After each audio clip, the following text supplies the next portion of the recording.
RTL.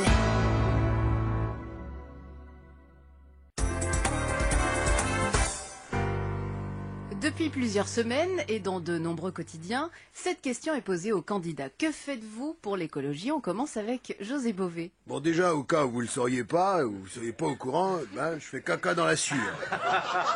Vous allez me dire, et après? J'en fais de l'engrais et j'en fous partout dans mon potager. Je sais pas pourquoi, mais mes poireaux et mes radis ont un léger petit goût de merde. Alors vous allez me dire, et avec ma pisse? Ma pisse, je la récupère aussi. Je vais pisser sur mes salades pour tuer les limaces. Et c'est comme ça que j'ai découvert que j'avais du diabète, parce que mes laitues, elles étaient toutes sucrées. François Bayrou, vous faites quoi pour l'écologie? Je pète. Je vous explique.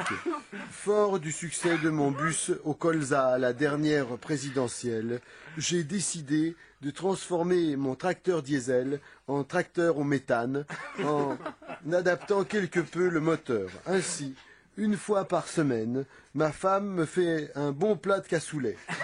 Ensuite, dès que je sens les premières flatulences arriver, je cours dans la remise. Je me carre un tuyau dans l'oignon et je pète directement dans le réservoir du tracteur.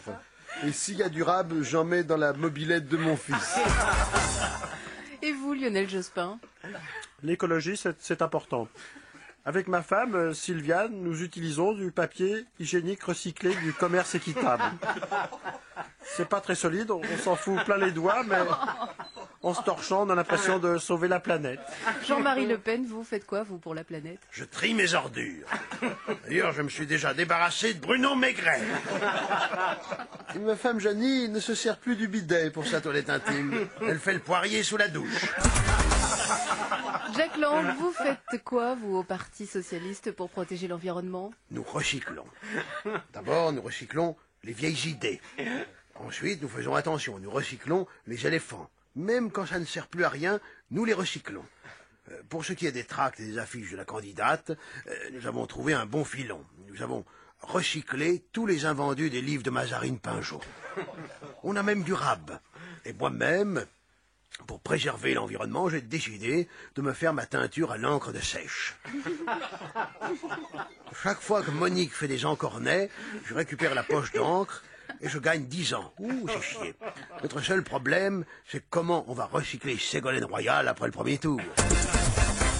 Valéry Giscard d'Estaing, en tant qu'ancien président de la République toujours vivant, vous avez une idée sur le sujet? L'écologie, oui.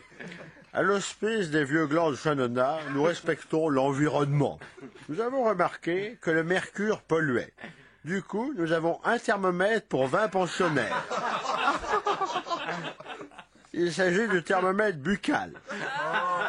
Les 20 autres pensionnaires utilisant le thermomètre anal.